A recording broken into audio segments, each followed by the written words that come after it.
Namaskar and a very warm welcome to an impactful episode on Simply Suparnaa Impact Leaders. I'm very grateful to have this opportunity to interact with individuals who are doing amazing work for the development of our country. Putting our country on the road to sustainable development is something that SABERA is extremely proud of with their SABERA awardees. And this interaction essentially focuses on highlighting their stories, stories which have been acknowledged by the very credible SABERA jury over the past few years. And we continue to highlight these stories such that it can inspire, it can engage further conversations, exchange of knowledge and learnings, and of course, collaborations. But before I introduce my next guest to you, I'd like to start by invoking the higher power. Shakti has held me in good stead, and I'd like to start by the Saraswati Vandana, a very old Sanskrit verse talking about dispelling the darkness of ignorance that resides in our hearts with the wisdom and the knowledge of light. या कुंदेन्दु तुषारहार धवला या शुभ्र वस्त्राविता या वीणावरदंड मंडितकरा या श्वेत पदमासना या ब्रह्मचित्त शंकर प्रभृति देवै सदा वंदिता सा मां पातु Saraswati Bhagwati निशेष जाड्यपहा.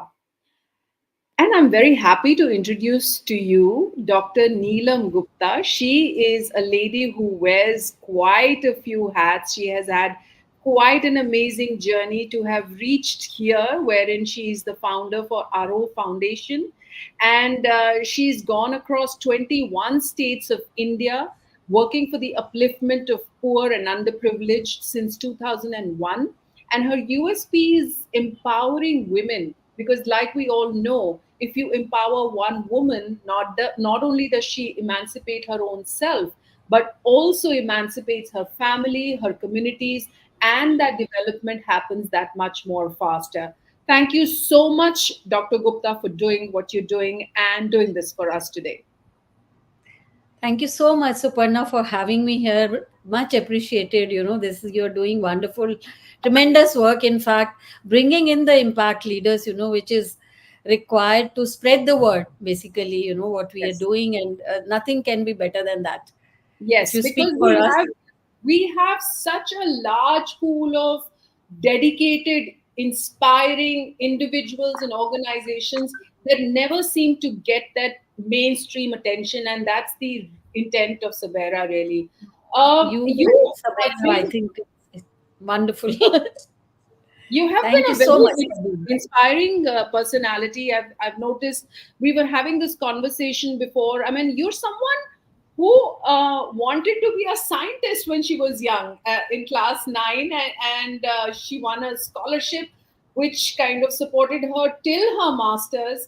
And you went ahead and then also pursued being a scientist. Tell us a little bit about your journey, how it started, and how actually it turned around for you to be in the development sector. And I'm so glad for all the incidents that happened in your life because we really needed AROH Foundation and your inspiration behind it. Thank you so much, Suparna. As you know, my life has been really a bouquet of many flowers, and each section of my life has been turning me around for and preparing me for the next one. I guess now, when I look back, it has all been a journey which has been very, very fruitful right from day one. So I wanted to be a scientist, as you were saying, in ninth, and I got a National Science Talent Scholarship, and which took me going on pursuing science, BSc from Miranda House, then MSc, and then of course I did my PhD in agriculture science. And I had also started working as a scientist. I wanted to, at that time, be a Nobel laureate or something, do some big invention. Very, very high ambitions. But then life had other plans. My we had a kind of traditional family where girls are married off at the right age. They are not allowed to, and back around 40 years back, or 35 to 40 years back, that was the in thing, and that was the thing which was done. and my mother made sure that I got married at the right time. I was only 24. So that brought another phase of my life where I am going to be giving birth, and started enjoying that phase of my life. And I wanted to be with the child, I wanted to enjoy that, and my dream of being a scientist took a backseat. At that time my priority was the kid. And it went on for 2 3 years, when the again this bug to do something caught me. And I had a side hustle of dress designing. I was a dress designer, and I started doing that as a freelancer to satisfy my creative urge. And I did that for a couple of years till my daughter was grown up a little bit, a little elder. And after that I wanted to do something. I am the one who can never sit idle. I work nearly 16 17 hours a day till now, because if there's no work I read. It's practically I have to be busy, my mind has to go on doing something. So I started a business in content development, because I was doing that in my PhD days, managing a journal. So I started writing for government, for their policies, for their information brochures, and ministers when they are going abroad, they need a lot of information. So I was doing that for a lot of ministries, and started also printing their sensitive and security documents, content development. My USP was an error-free document. In those days, people were not proofreading well. There were not DTP system of DTP systems, where you could ensure there is no spelling error. It had to be done manually.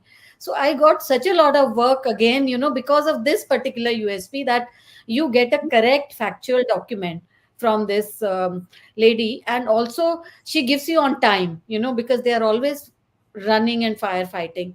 I did that for some time. I also set up a printing press. But I had a childhood dream of giving back to the society. And my children were growing up. I had now started getting time on hand and getting bored with this particular venture that I was doing. I said, I have achieved enough. I've reached the top. So let me think of something else. So then I just, the seed which was sown when I was in ninth standard, when I had met a girl on the road. She was not wearing anything in December, cold in Delhi, you can imagine. And I was very moved with the plight, and I gave her my one of my pullovers to wear. But sadly, when I was passing the next day, again going to school, she was again going, sitting, standing, shivering. And I asked her, क्या हुआ कल दिया था जो उसको पहना क्यों नहीं तुमने? She said, नहीं वो तो मेरा फादर ले गया, पिताजी ले गए और बेच दिया, क्योंकि अगर हम पहन के खड़े होंगे तो कोई देगा नहीं कुछ और. Very small girl, and she really taught me that reality. You that was a trigger point, that you can't give them fish, you have to teach them how to fish. If you Correct. giving is not a solution. That Correct. is when I thought, my mother had been doing charity, our family was very much into charity. I in fact wanted to stop that at that point of time. No more giving, no more giving to beggars, because it doesn't help, it doesn't help the society. It So is that giving was me the so much information you've given me in the past couple of minutes. We'll start to unravel this one by one. One, of course, we'll start off with the fact that the right age and the right time for girls to get married. Now, that okay. is, while I know that comes from an intent that means good, when it comes from a family, that they want that the child should have a very fulfilling life, should not be bereft Yes, of anything. And because of the societal constraints that are there, so supposedly there is a time and an age for people to get there is married a, your and start. biological clock is there, your biological clock most of all. But I think what is important to understand is, if the girl is like, now you are emancipating so many girls, for them to have a fulfilling life is important. But at the same time, like you've seen in your journey as well, to have a creative expression at one end, or to be able to do some meaningful work at the other end. And all of these experiences have really shaped you to who you are, and obviously shaped the nonprofit that you have been driving for the past 2 decades. So one can never say that one is better than the other. It's about leading a wholesome, complete life. And I'm sure this is what you may also have experienced with the beneficiaries that you are supporting. And we briefly spoke about the first few, or something that has left an indelible mark in your heart. Tell us a little bit about the nirasha word. Okay. Very interesting, actually. And I still get goosebumps when I talk about her. In fact, think about her. Can a parent call their child Nirasha? I mean, it's beyond me to even understand that kind of thing that goes on in a parent's mind. She was born after two girls, third one, so they called her Nirasha. Probably they wanted a boy, and she belonged to a very backward family in one of the villages in UP. And we were doing this project with the government of India, where you have to train rural youths, particularly from below poverty line families, and then put them into jobs. The idea was to remove poverty, and girls were also a focus because certain percentage had to be girls. And we were scouting for beneficiaries. You go village to village and you look for people who are willing and who should come out and make their lives and remove poverty from their family. So my team met this girl Nirasha, and you can't believe, the family was not BPL, nothing to eat in the house, barely 2 square meals they could afford. But the girl will not go out and work, the girl will not go out and study. And this girl had done 10th pass because the village school was there, but beyond that, parents will not send her. She also had some, cousins like Tau, Chacha ke bache, something like that, boys. And they stood with lathis, they said, no, this girl, you can't take her. She will not go out. She can't do anything. हमारे घर में लड़कियां नहीं जाती हैं, हमारे गांव से लड़कियां पढ़ती नहीं, ये सब नहीं करती हैं. But a lot of convincing, a lot of, हाथ जोड़ोing, and even personally I went to the family. I said, look, you are so poor, there is an opportunity. हम भी बाहर आए हैं, लड़कियां हैं, and we are also taking care of ourselves. Why do you think she is weak? She will not take care of herself. We brought them to the center to show that this is secure, safe for the child. And finally they gave in, and we brought this girl. She did this training for 3 months, and she was put up in job at Big Bazaar in Noida. Very bright girl. And can you imagine, now she's I think earning about 50,000. Wow. She's a team leader. It's been, I think, some 5 7 years, maybe 8 years since she was in our early days. And when I go to meet her, she touches my feet. She's so, I mean, overwhelmed, and always feels that her life has been very fulfilling now. And now the second part, which is even more interesting, is that she's become a role model in her village. Once she got that success, other girls started following. They started asking us that we want to come, we want to join, and all the eligible girls from that village joined that course. And they are all a bunches there in Greater Noida. If you look around, there are so many girls from that village. So that is what becomes very, very fulfilling, very, gratifying. Basically, your efforts make sense when you get success like this. Even in one woman's life, if you are able to bring that change. Now our generations have changed, it's a generational change, you know and her parents, everybody now feels what a big thing, no, that has happened to the family. And what about her name? Sorry. What about her name? Oh yes. So one day I met her, and I saw that her ID card was ulta. She says, I put it like this because I don't want people to see that I am Nirasha. I said, better, better, please change your name. Why don't you keep it Asha? you know or Kiran or something like that, or whatever. So give a small ad in the paper and change it, because you are not Nirasha anymore. You are in fact showing the path to so many other girls who have come behind you and taken this path, and emancipated not only themselves, but their families are now above poverty. They are doing so well. So these are the things that, while you are doing these things, your journey, they kind of give you an endorsement. Yes, you are doing something meaningful, you are on the right track. Go on, go on, and never stop. Keep going, Correct. keep going.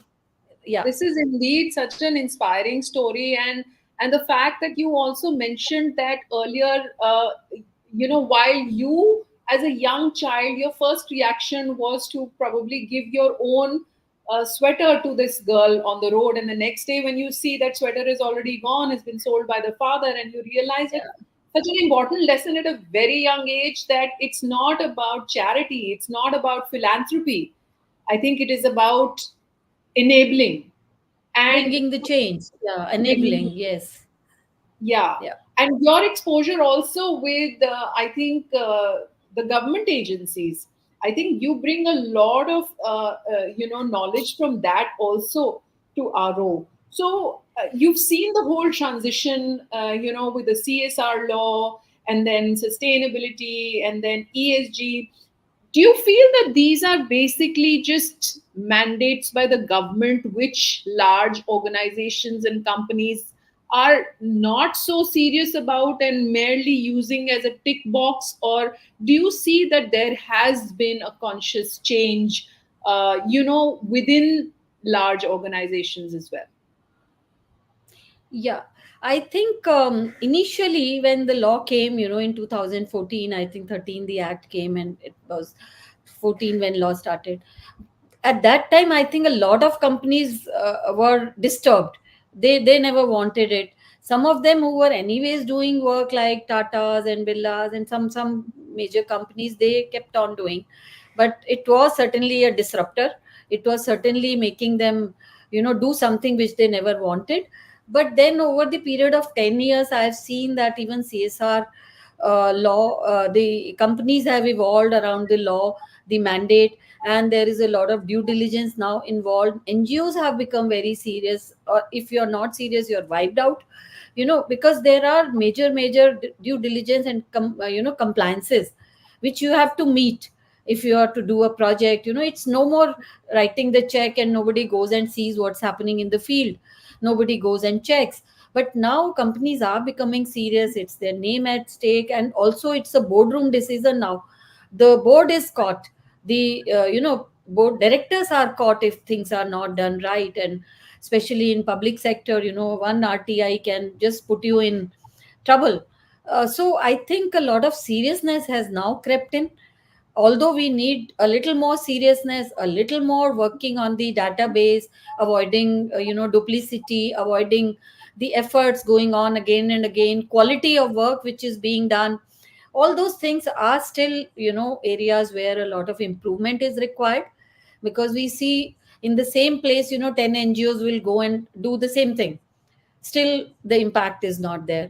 So you need to see where what kind of work is This is required, a where are. very, very, very important aspect that you've touched upon, Dr. Gupta, because there is also a kind of a sentiment increasingly happening as far as the non-profits are also concerned, not just the large organizations. It's it's actually, I think, probably more than a focus on impact.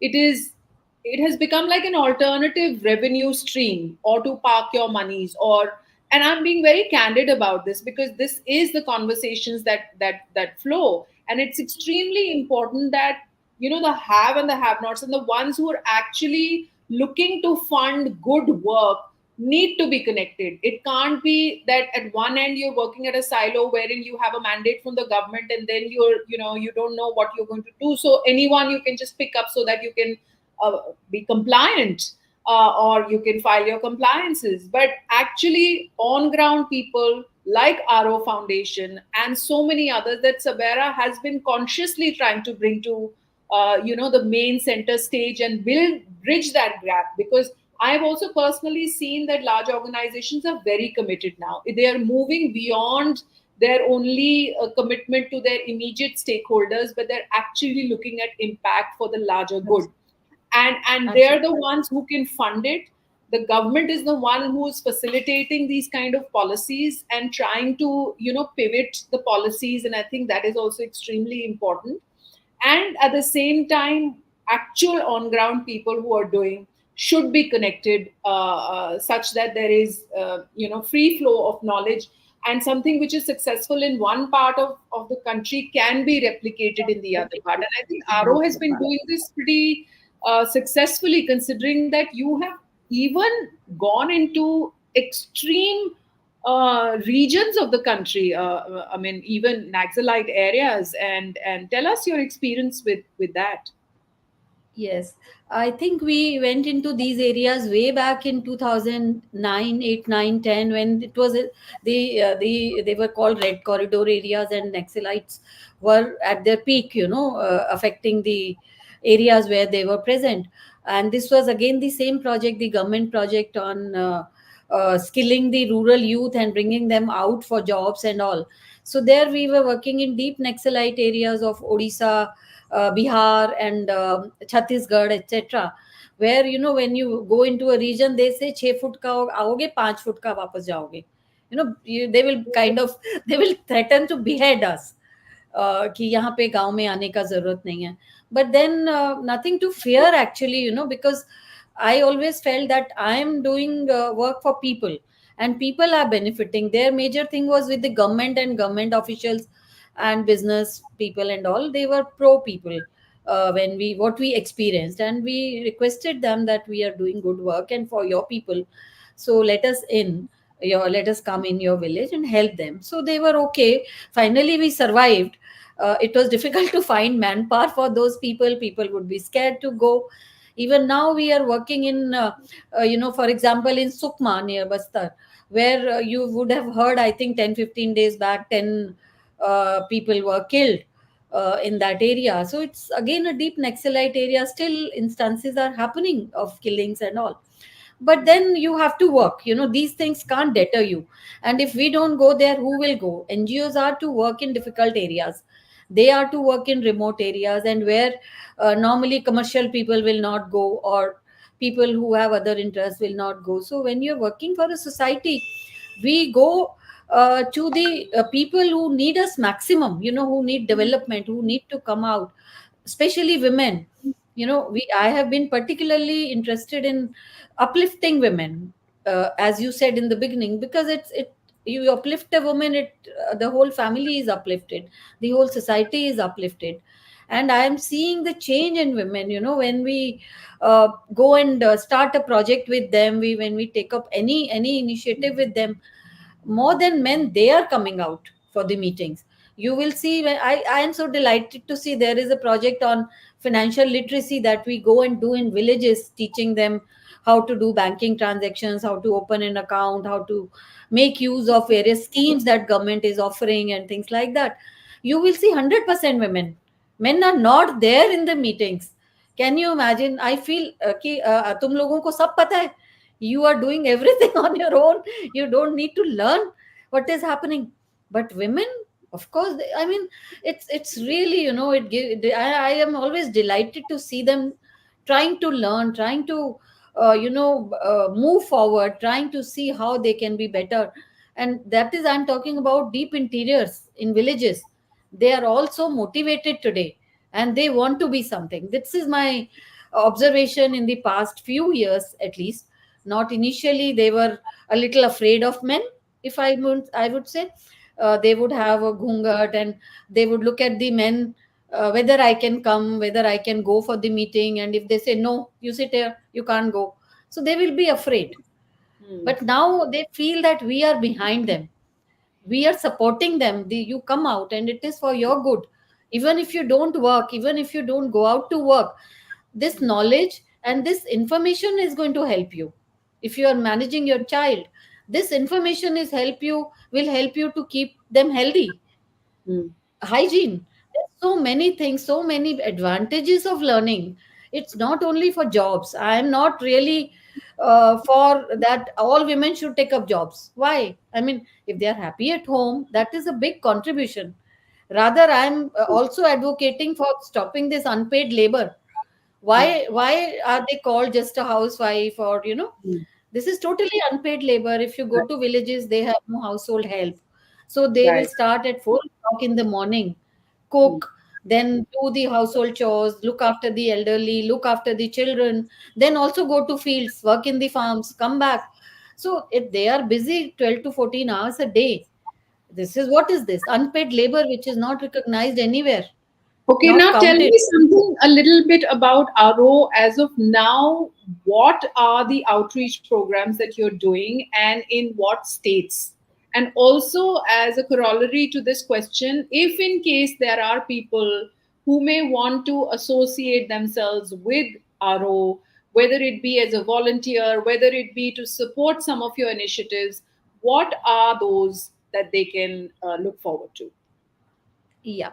So at present, I think after nearly 25 years of working existence, 2001, I had started this foundation. So we are working pan India, almost in all the states and very deeply in 2021 states of India, where we are running multi-sectoral initiatives starting from education, health and sanitation. Then we do livelihood, sustainable livelihoods. We do natural resource management, where taking care of greenery, forestation, ponds, etc., water bodies, access to water. And then we also take up renewable energy resources, wherever you don't have electricity, power is not enough, so renewable energy resources So for helping. what I'm hearing is you're actually adopting communities We are and also, yes. trying to enable them wherever the need gaps exist. Is that Exactly. correct? So we are adopting communities, doing a very thorough baseline or need assessment to check what exactly are the requirements in this particular village. Village is the hub of that activity, and we design a proper program of 3 to 4 years where this village can be fully transformed into a unit where there is a social change, there is an economic change, and there is an environmental change. So basically, we talk about ESG here, because the local level governance also come into play. When you leave and exit that community, then it is handed over to local governance. It is handed over to the village committees, SHGs, and the institutes that we developed during that period.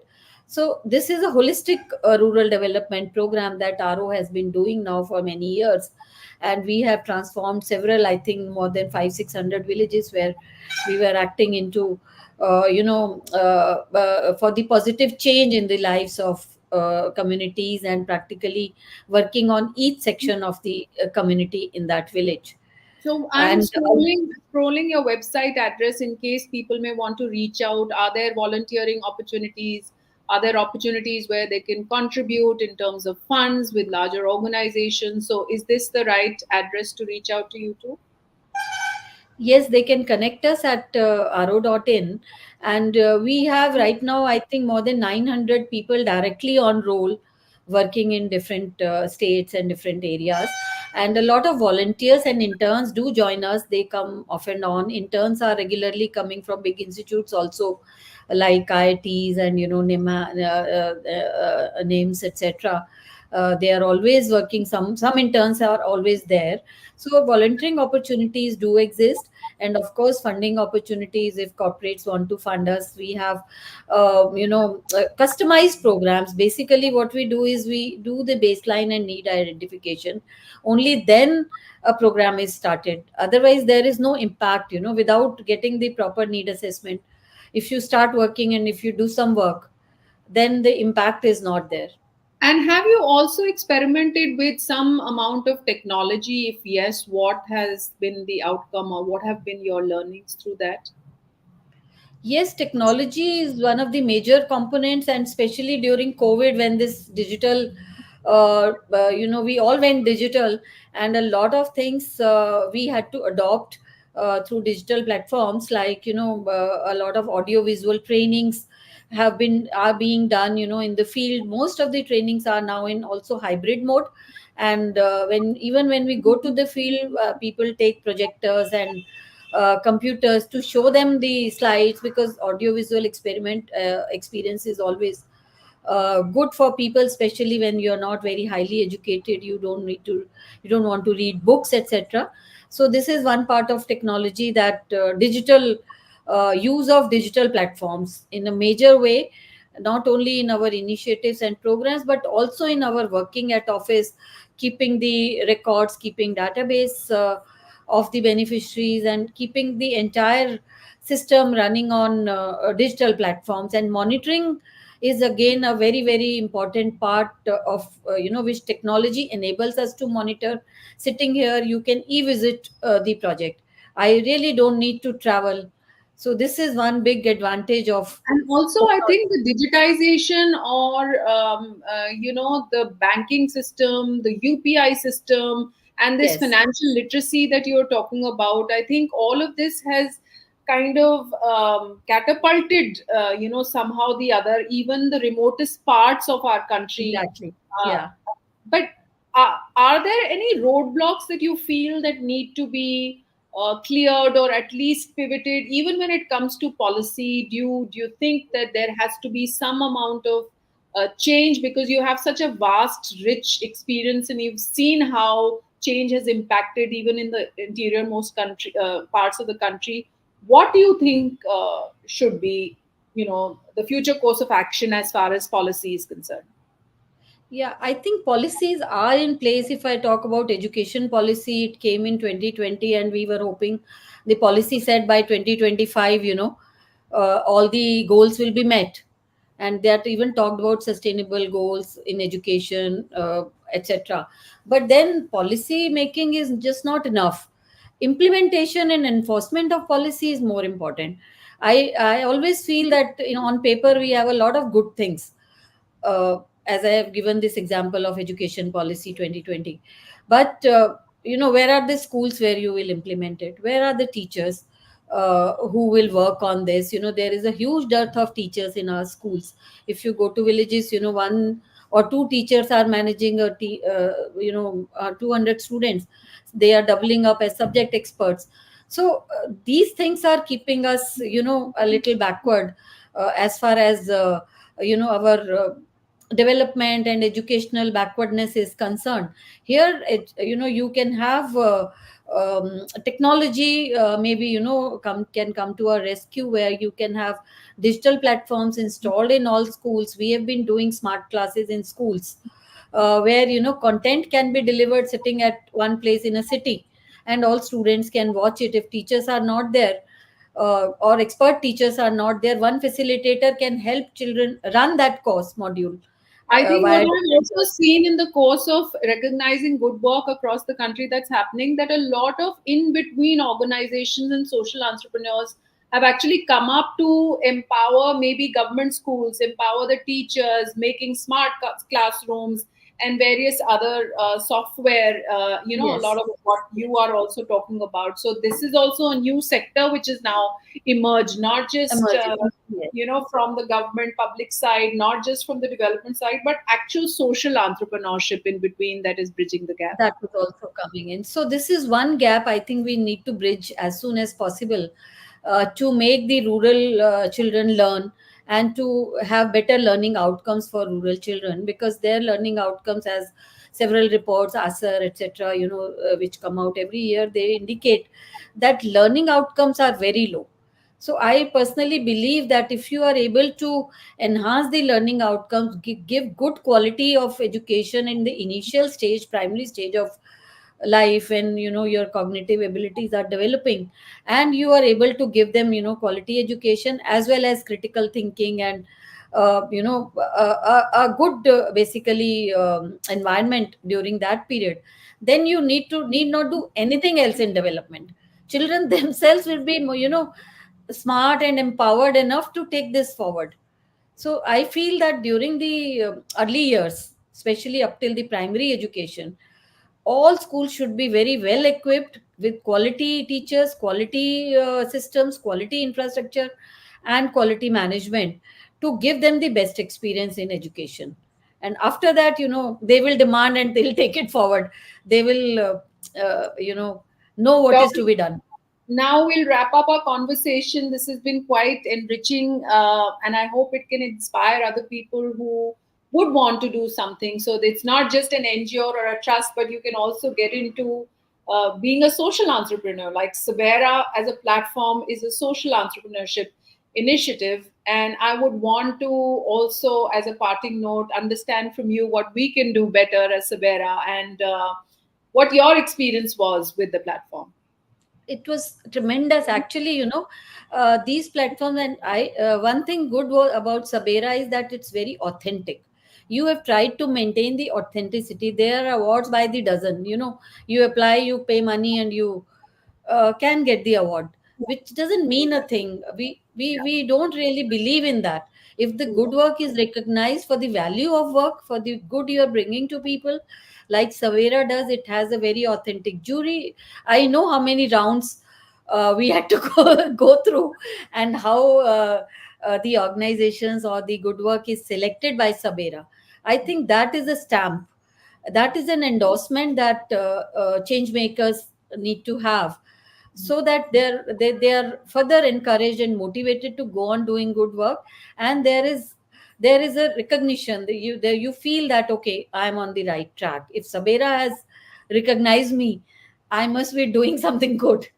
So this is something. And Aro also got the national award from Jal Shakti Mantralaya President's Award, which was again a stamp on the good work that we are doing. It was done in 5 rounds. I never really believed that I would get it. We were, I mean, really, it was just one NGO, 3 NGOs they were taking, and such a lot of field visits and 5 rounds of verification and all. And then, as always, one thinks, "Arey, koi lobbying chalta hoga, koi approach chalta hoga. How are you going to get it? This is such a prestigious award to be given by a president." But then we got it, and Yeah, that clears all your doubts about the systems. That correct. yes, there is an authenticity in the system. So Yeah. this is what I think, Sabera. Congratulations to you, and hats off to you for maintaining that authenticity that I see in Sabera Awards. It's Thank really you wonderful. so much, Dr. Gupta. Keep doing what you're doing. We need you Thank to you. continue all the good work that you're doing, and may there be more power for you and your tribe. Hope to see some more of your initiatives and work through Sabera in Thank the you. coming Thank you years. so much for having me. It was wonderful to be here. And I would welcome any questions, anything. They can send it to me at aro.in, or anywhere on my mail or phone number. It is always a lot of platforms we are available: LinkedIn, Facebook. They can reach out to me everywhere. Absolutely. Insta. Thank you Yeah. so much. Take care. Thank you. Take care.